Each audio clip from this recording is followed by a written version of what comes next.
What's up, everyone? Welcome to another episode of the DATEABLE podcast. We are here to be your dating Sherpas and best friends as we discuss everything there needs to be discussed in modern dating. And scams seems to be like the topic of the hour right now. I feel like you need a best friend when you've been scammed on a dating app, so this is the perfect Fuck. Of all places, a romance scam is probably the worst kind of scam. It really is. I mean, we're going to go into this in the episode, but this has been around forever, but definitely in the recent months, there's been a lot of traction, a lot of Netflix shows around scams. Yep. We had the Tinder Swindler, which was clearly very close to home with dating apps. Inventing Anna, and then what was the vegan one? I'm like always blanking. Bad Vegan. That Such one, a good one. I haven't watched that one yet. Oh, it's so terrible. Okay. Because that's the thing with these people, like the victims that they portray, they're always smart. They seem level-headed. They seem like very intelligent people, but then they get scammed because it's a matter of the heart. Yeah, and that's exactly what we set out to do in this episode, was to see, if this was actually happening to real-life daters out there in our community. And when we put the initial call out on it, the response was overwhelming. Basically, everyone's like, yep, I've been scammed. This is all 110% true. Have you been scammed before? It's shocking. I've never been scammed as a romance scam because I feel like as soon as someone asks me for money, I'm like, who the fuck are you? I haven't even met you. Why are you asking me for money? But I have been scammed I have been almost scammed in so many other ways. I almost gave my car away with a wire fraud scam. Oh, shit. I'm sure you've heard of this one. They send you, well, not wire fraud, but they send you a cashier's check. And it's usually sight unseen. They're like, I want your car. Here's extra money because I'm going to have a moving company come get the car. So you pay the moving company. So they give you extra money and they don't negotiate with you. So you get this cashier's check that you can actually cash. Okay. And then 2 days later, the bank will call you and say that cashier's check doesn't work. I don't know why there's a flaw in the system, but then by that point, you've already given away your car and you've given that quote unquote moving company that extra money, which is just them stealing your car. Wow. You're paying someone to steal your car. Wow. I got a call once and I freaked the fuck out. It was about student loans from UC Berkeley. And then I realized that I didn't even have student loans from UC Berkeley. Wait, what? I was like in the moment freaking out. I'm like, wait, this doesn't actually even exist. Because I went to like the post-college program there, but I didn't have any loans. I wasn't undergrad there. You're like, wait, I didn't even I was go like, there. wait, I mean, I did technically, but it wasn't like for that type of program that you would have loans for. So it didn't make funny. any sense. And then my poor grandmother, she was almost about to take out a ton of money because they knew all this info on my brother and sister-in-law, and they made it sound like they were kidnapped, and they were using their names. Out? Yeah, and her gosh. aide at the time was like, this is a scam. Thank God she would have fallen for it because they prey on older people a lot of the time. They do so much of that. My mom and I were in Tibet and she got scammed by someone calling her saying, we know your husband has money in Shanghai, which is true. We have money in China. And they were like, we're the Shanghai police. You can call back on this number. And then you call back and it's like the Shanghai Police Department. And she was on the phone for 3 hours crying because they were like, we're going to take away this money. You must wire this money to us. This is illegal. And she's like, I don't think this is illegal. Anyway, they went back and forth. She was at the ATM and I had just gotten back from wherever I was at. And I saw her at the ATM. I was like, Mom, what the fuck are you doing? You're like, don't do it. And she's like, I'm about to transfer some money to the Shanghai government. I'm like, no, you're not. Oh my God. But shit. What the fuck? Yeah, they really prey on older people. And I think a lot of romance scams are like that too. Well, yes and no. I mean, I think there is a truth, but then we also, in this episode, we talked to a scam expert along with actual daters. And it sounds like anyone is susceptible to it. So while, yeah, like there might be some people that are maybe more, I think this could happen to anyone. And even the people we talked to would say, I would never have thought that this would happen to me until it was me. So I think it's easy to say from afar, like, I would never wire someone money or I would never do this. But as we know, with all dating type matters of the heart, when you're in it, it's a lot different.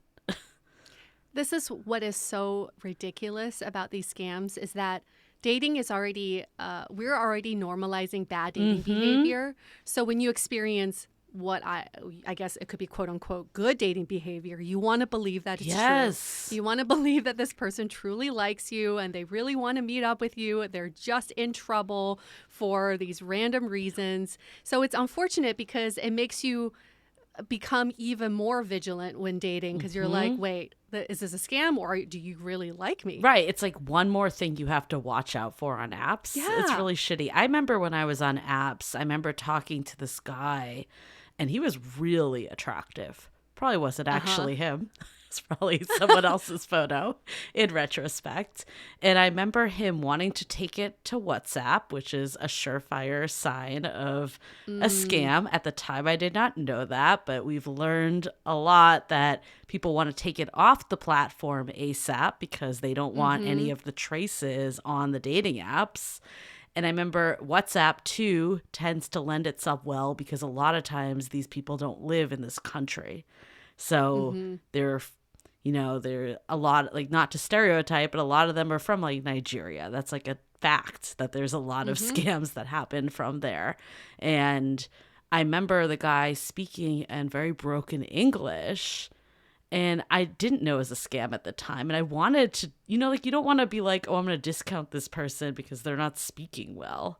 But then at the same time, you're like, this doesn't feel right. Like there's something about it that doesn't feel right. And I mean, now that I know all the stuff I know about scams, I feel like if I stayed there longer, I probably would have got that hit up for money.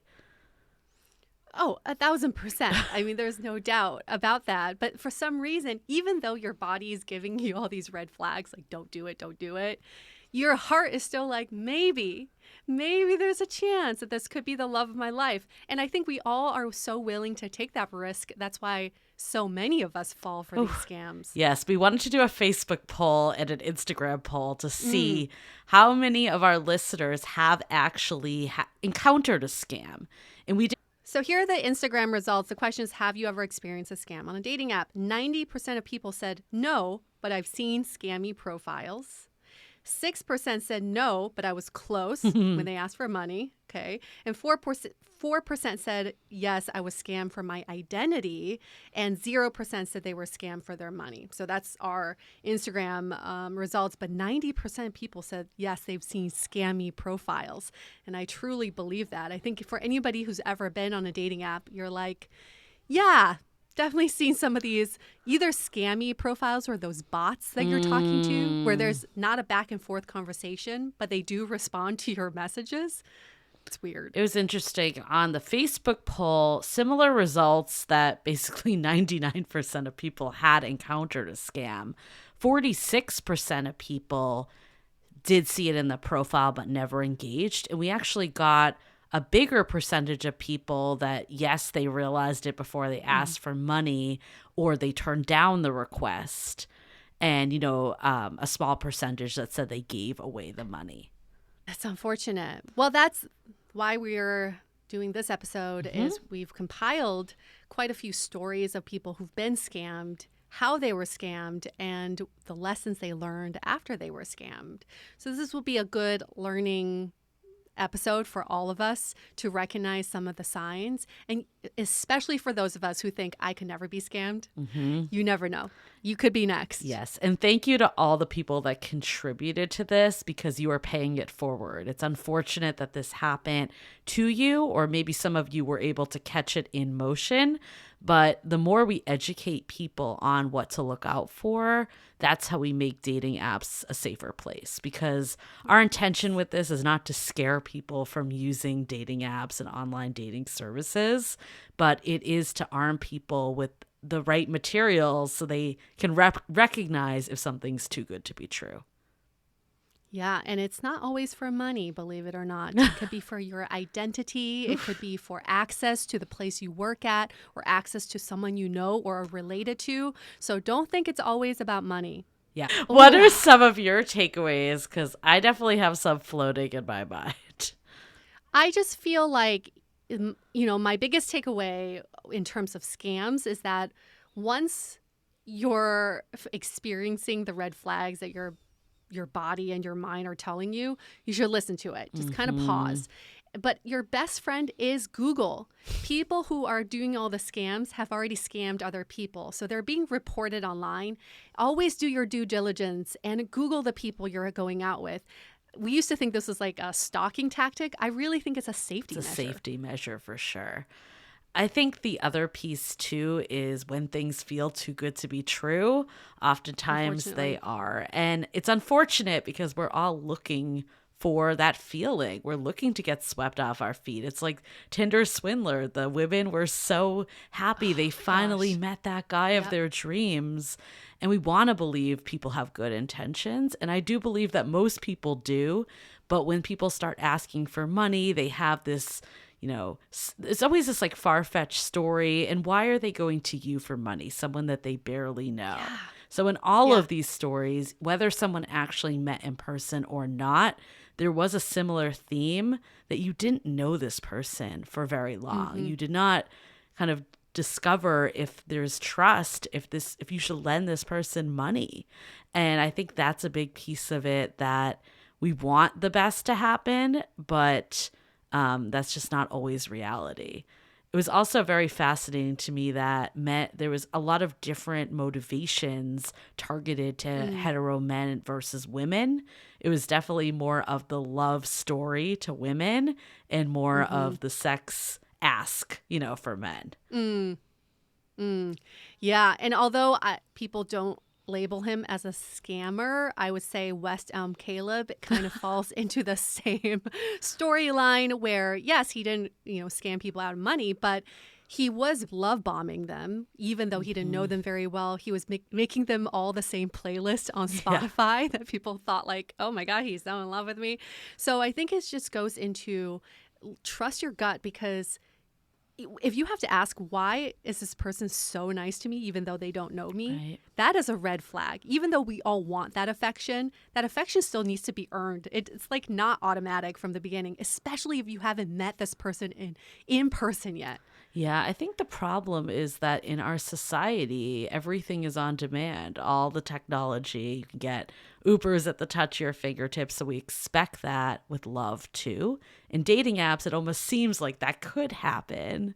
But the reality is, it takes time, all of this. And our expectations, a lot of times, like, we just don't have enough data to decide if something is real or not at this point. So it's our Yeah. fantasy and expectations getting ahead of us, not the facts, like what's actual in that moment. Yeah. Oh, it's so unfortunate. It's so sad, but we just have to be very careful about Yeah. who we are talking to. I think another safety measure you can take is get on the phone, get Yes. on a video call, because some of them don't want to show their face because No. most likely they don't look like that person Right. in the photos. Right. Most likely they're not even the same gender. Right. That is a quick way to discover how reputable this person is. I don't know. I've been like struggling with this a little, of like how much accountability these apps should be taken, or because or how much accountability these apps should be taking. On one Yeah. side, I see them that they are connection platforms, and it's not like the people on their app are related or endorsed by them in any way. So I see that perspective of like, you're using this at your own risk. I know, Yeah. like, when I ran 500 brunches, I couldn't control all the people that showed up. So I get Yep. that. But then on the other side, it is their platform. There is accountability in some way. Many tech companies like Uber, all the different like on-demand like ones that have a lot of independent contractors, there is verifications. There is Mm-hmm. fraud protection. So I do kind of feel like these dating apps should step up a bit more. I know there has been identity verification, but I wish that there could be like a step further, because that's not always required or always something that is like a go-to on these apps.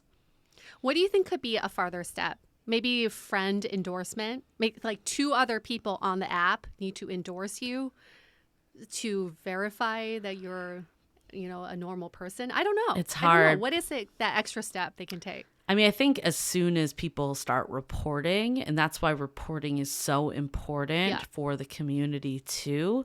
I don't know, of course, we're not insiders into apps, how serious each reporting is. But I think the second someone says it's a scam, action needs to be taken. But the problem with that is if someone's already handed over their credit card, it's already done at that point. And the profiles are fake, so it's hard to track people down. Yeah, I was going to say social media, but even that can be hacked, right? If you set up fake LinkedIn and all of that, not everyone has social media, so that wouldn't be fair to people either. It's a tough predicament, and that's why I think it's like I don't blame the apps 100%, but I also feel like a lot of people are reliant on apps. A lot of people are already frustrated. So if an app could come through and have more safety, that could go a long way. I just update for you. I just got 2 more of those LinkedIn requests of Asian men who went to school in China, then they went to like Stanford Business School, and now they're CEO of some company or they work at Tesla. So many of this exact same profile, no endorsements, no activities. They are completely just, making up these profiles so they can scam people on dating sites. It is so bad. I don't know how to report them because they're not real people. Right. It's really scary that you can build up an entire online persona that may not be true. It's very terrifying. And again, we are pro technology here, so we're not saying don't use the internet, don't use dating apps, but it is important to remember that you do not know this person and only over time. So I loved what Adam was saying too, of be careful what you actually put out there on your profile. That doesn't mean that you can't put anything on there, but maybe instead of saying your place of employment, you just say your occupation title. Just being more selective there. Yeah. Don't divulge too much. We're in a generation of TMI everything. Yeah. So maybe just hold back a little bit. Exactly. You don't have to give everything away. Yeah, at least to the first date or video call where you could acknowledge that they're a real person. But that being said, even that, we've heard stories on this episode where a week, you actually meet in person and then this happens. So I think until trust is really established, be careful what you divulge. But I think all these people, the common theme with all of them is that they did have a feeling that something was off. Totally. And chose to be justified in some way, we're connected, or, this feels really good. I haven't had this in a while. So really listen to your body with this stuff. That's so much more important than listening to your brain even. Yes, so true. All of them said, this didn't feel right. Yeah. Or I just had a funny feeling, but I still went through with it. Listen to yourself when you have those feelings. I think another thing that all of them had in common was the kind of shame that's attached to it, and on some level I do get it, because you're like, I'm a smart person. How could I have been scammed out of this? But also know that all of us could be victims to this, because we are all trying to find love, and love is so prioritized in our lives. And when you are looking for love, you start overlooking some of the other areas in favor of it, right? Just don't give your credit card ever. That's the lesson. Fuck, I know. Yeah. Okay. Let's not get scammed out there. We're going to wrap up this episode. Thanks so much for everyone who shared their stories and for being vulnerable with their stories. And for anybody who's listening to this, you had a similar situation, definitely DM us, email us, because we are happy to do a follow-up episode. You can email us at hello@dateablepodcast.com or DM us on Instagram at Dateable Podcast. And you know what's not a scam? Reviews. Because when you write our reviews, we are able to get better sponsors and better guests. So that is not a scam ever. So if you have 5 seconds right now, please give us a nice review on Apple Podcasts, 5 stars or a love letter or both. We love it all. And we promise we will not scam you. This is now my favorite part of the podcast, when you relate back. How you relate to the podcast. So great. It cracks me up every single time. Okay, we're going to crack ourselves up by closing out this episode, wrapping this up. 1, 2, 3. Stay dateable. Dateable.